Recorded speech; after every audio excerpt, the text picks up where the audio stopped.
Hello everybody and welcome to this penultimate lecture of our class. I hope you guys are doing well, staying safe and so on. And since we're all housebound right now, I thought I would take you to some cosmopolis somewhere. This may be Gotham City, who knows.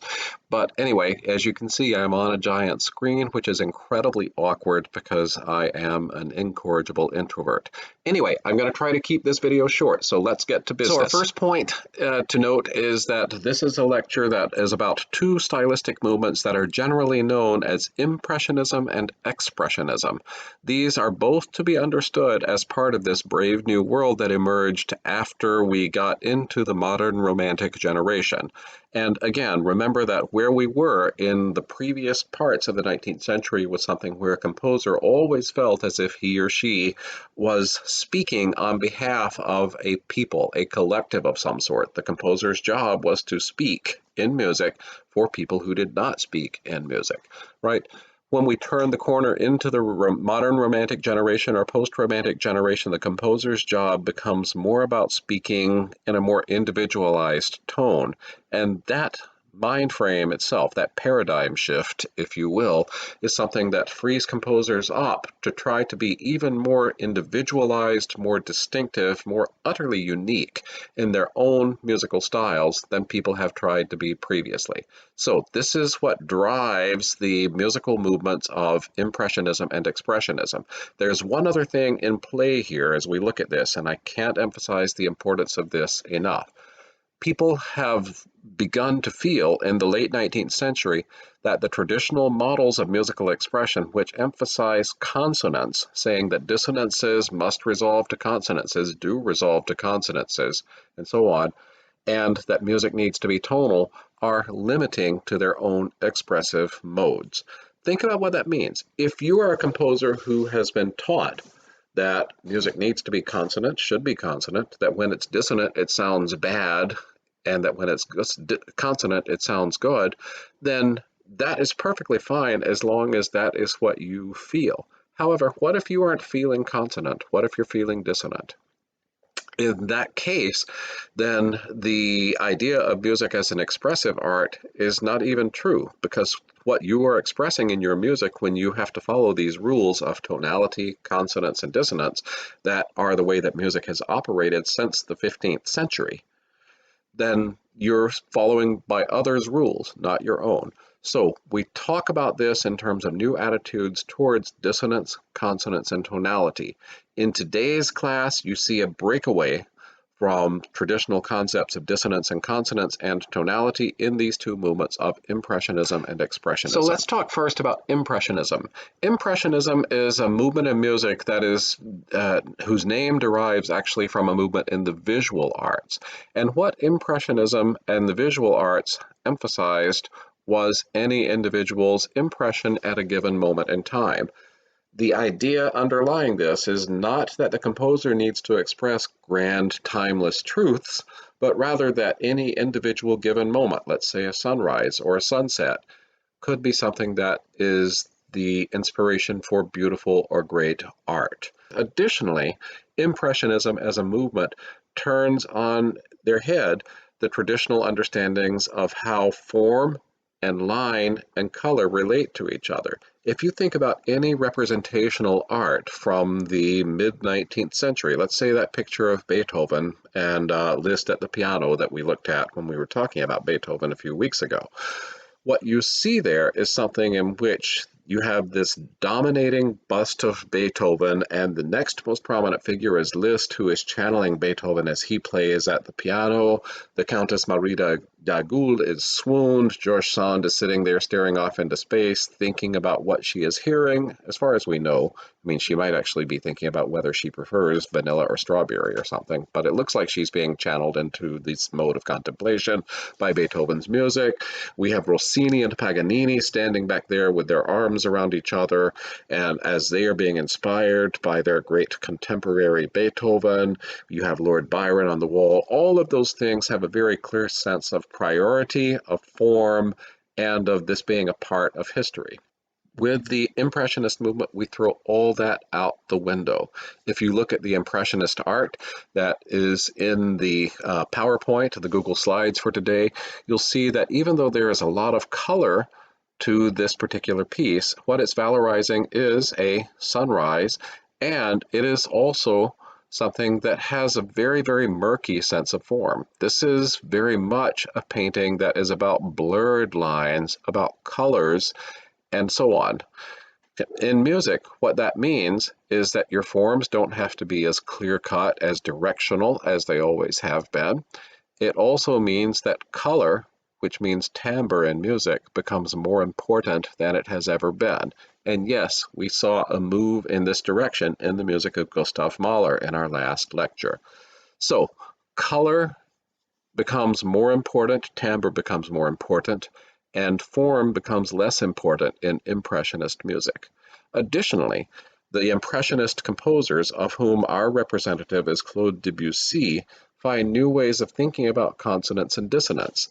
When you listen to Debussy's music, you will hear several things happening. Number one, you'll hear this importance of timbre. You'll hear these kind of murky forms in terms of how the piece is set up.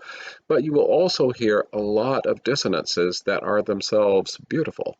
Streams of chords that do not relate to each other functionally, which is to say you don't have tonic chords with subdominants and dominants and things like that, but rather just series of chords that follow each other in parallel motion as if you're sitting at the piano just improvising, right? This emphasizes the moment, again, spontaneous creation. Moreover, those chords that you hear happen in streams that are dissonant. If you follow those chords at the beginning of nuage, which means clouds, by the way, what you will see there is a bunch of dissonant chords that, yes, sound dissonant, but they are very mellow about it. This is the emancipation of dissonance, but in a very pleasurable way. Debussy wrote, that music should humbly seek to give pleasure. Think about that. Music should humbly seek to give pleasure.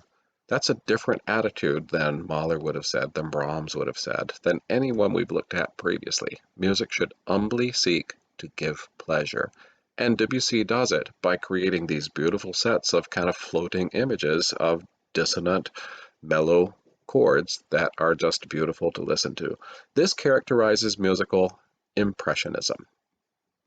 Now, the other technique that the musical impressionists use is different materials for the pitch fabric of music. The most common technique that they employ that has become kind of a cliche today, but is the use of the whole tone scale. And for this, we need to go back to what we know about music theory. Music theory in our traditional major and minor scales is comprised of a way of putting together the pitches of music such that you've got a mix of whole steps and half steps, right? So our traditional major scale, C, D, E, F, G, A, B, C, has 2 whole steps, followed by a half step, followed by 3 more whole steps, followed by another half step. And that gives you the half steps between F and E, and the half step between B and C, which create the sense of how you get a major key. The point is that you've got a mixture of these scales, and it makes this particular pitch of C, in our example, more important than all the others because of the way that those half steps work in relation to their whole step context. So what the Impressionist composers do is use the whole tone scale. C, D, E, F sharp, G sharp, A sharp, C. I'll say that again, C, D, E, F sharp, G sharp, A sharp, C. And you can go to a keyboard or just sing through that series of pitches. Now, there are several things about that. Number one, all the intervals are the same size, which means that no pitch is more important than the others in the key of the piece. Another important thing about the whole tone scale, when you use that as the way that you think about the pitch material of your generating pitch material of your piece of music, is that if you were to build a series of triads off of any given note in that scale, all of those triads would be the same character or quality, right? And that character or quality is the augmented triad. So think about it. if your scale that you're building things off of is C, D, E, F sharp, G sharp, A sharp, C, then the triad based on what we've identified as the first note of our scale, C, is C, E, G sharp, an augmented triad. Okay, so let's have some fun. So let's listen to what that sounds like. Here's our whole tone scale.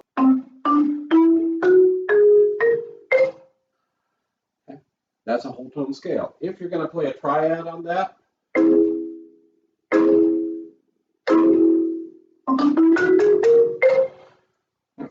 wonderful. If you start your triad, your whole tone scale on D, what are your triads? All triads are augmented. If you start on E, yes, the same thing. All augmented triads. Doesn't matter what. Moreover, there's a very cool thing about this, because in all music that uses the 12-note division of the octave, there are only 2 whole tone scales. One of them starts on C. The other one starts on C sharp. And that's all there are. There are only 2 scales. Now, because all those intervals are the same size, it doesn't matter which note you start on. There are only 2 tonics, C or C sharp, but in every note of the chromatic scale can be its own tonic because all the intervals are the same size. So it's a completely different way of thinking about the expressive vocabulary of music, and you'll hear a lot of those sonorities in Impressionist music. The other thing that they use, by the way, as an important technique is the pentatonic scale.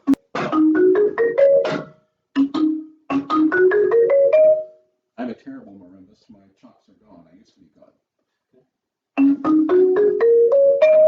And this one also makes a different sound, a different feel to the tone character of music, because not because all the intervals are the same size, but because there are no leading tones. Listen to the difference between and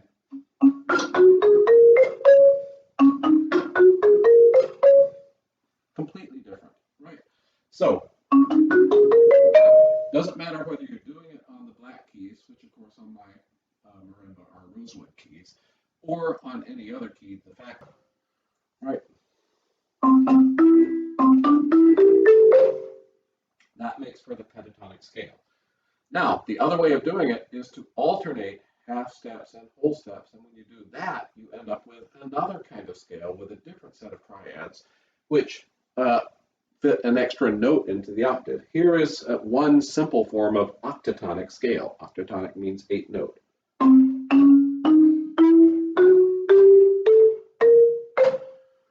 Okay, so you have 9 notes until you get to the octave, 8 notes between, octatonic, right? And that one also produces a different set of triads. All of these things represent Impressionist composers' ways of rethinking the tonal materials of music. Now, our other movement that we're looking at today is called Expressionism. And in Expressionism, the idea is that each individual needs to give expression to the ugly ideas that are within his or her own psyche. And if you think about this, all music up until this point, since again about the 15th century, has been based on the idea that it needs to be somehow beautiful. Even in the Impressionist music, dissonances are written in such a fashion that they sound beautiful, that they sound pleasing. Remember again Debussy's quote that music should humbly seek to give pleasure. There, that's better. So when we do this, I hope you guys are enjoying this, by the way. So when you think about Expressionist music, what you're looking at is music that tries to take advantage of the new scientific discipline of the early 20th century, which is to say to let the psyche go. That we've got all of these ugly things that are inside of us, and they need to be given voice every bit as much as the beautiful things that we've always given voice to. And when we do that, the music can be considered truly expressive. So this is called the Expressionist movement in music. Its main idea is the emancipation of dissonance. Okay, so our last segment is on Expressionist music, and our main exponents of this are a group of composers who are known as the Second Vienna School. They're called this because the First Vienna school being an informal group of people who have a similar set of ideas, it consisted of Haydn, Mozart, and Beethoven, right? Those are three composers who lived and worked in the same area at around the same time, that area being Vienna, and who collectively established the foundations of what became the classic Romantic style.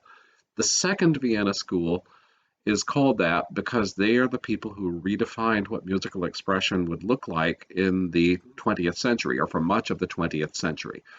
So these composers in the Second Vienna School consisted of Arnold Schoenberg, who was the oldest member of the three, Alban Berg, whose music is much more romantic in style. He was a little bit younger than Schoenberg, and Anton Webern, Webern with an N at the end of it. Those three composers are called the Second Vienna School, and their cardinal achievements are: number one, the emancipation of dissonance. I want you to remember that phrase, the emancipation of dissonance. And number two, the development of atonality, which they called pantonality.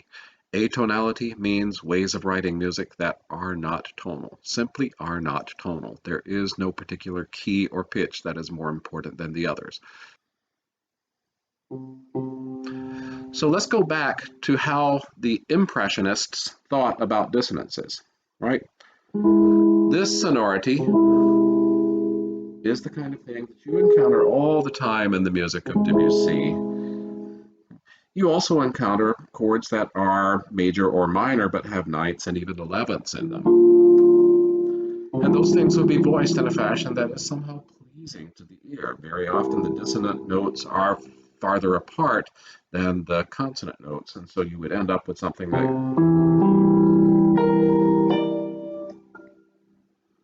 and that's kind of pretty, even though I play piano terribly, right?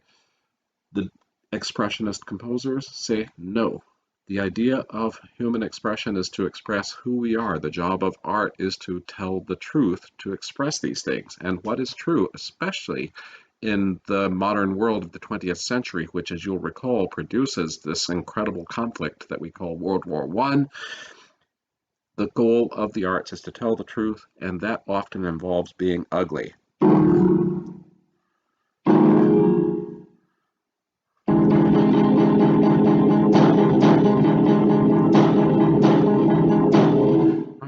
Something like that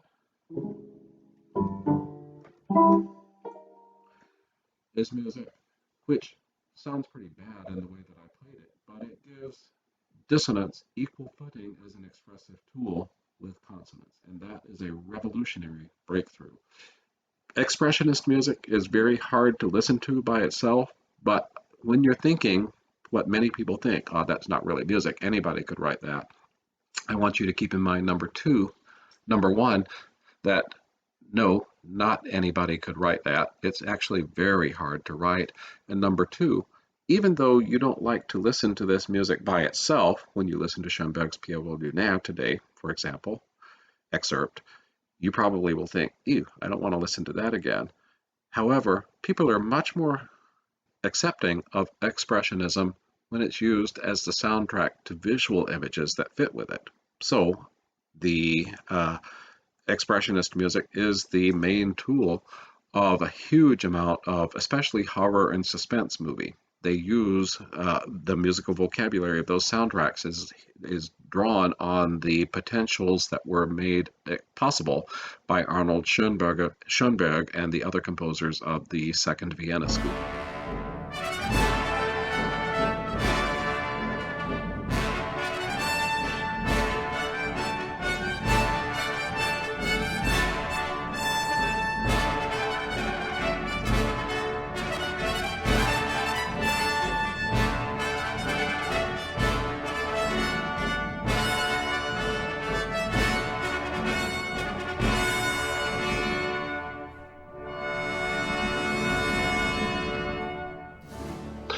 Hello everyone and welcome back to Music Lit Sweepstakes, the season finale.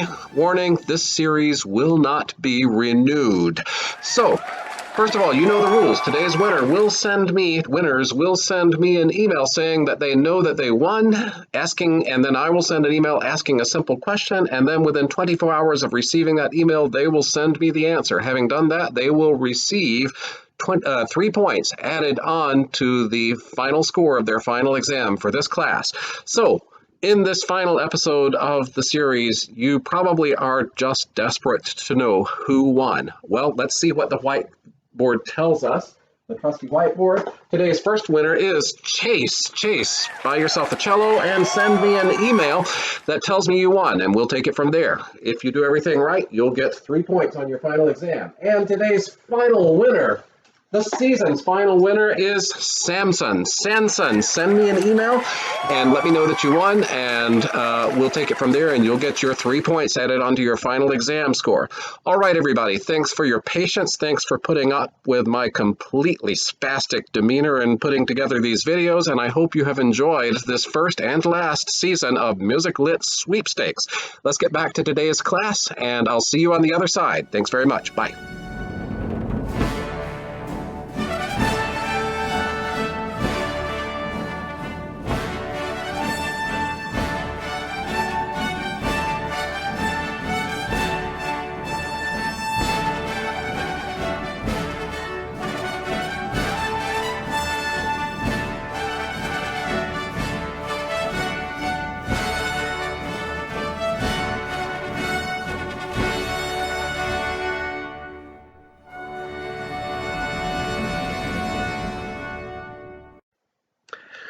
Okay, so that's what we have for today.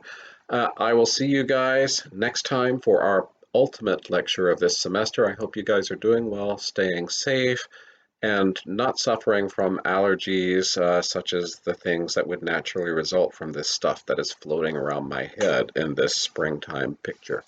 Okay, take care, you guys. I'll see you next time. Be well.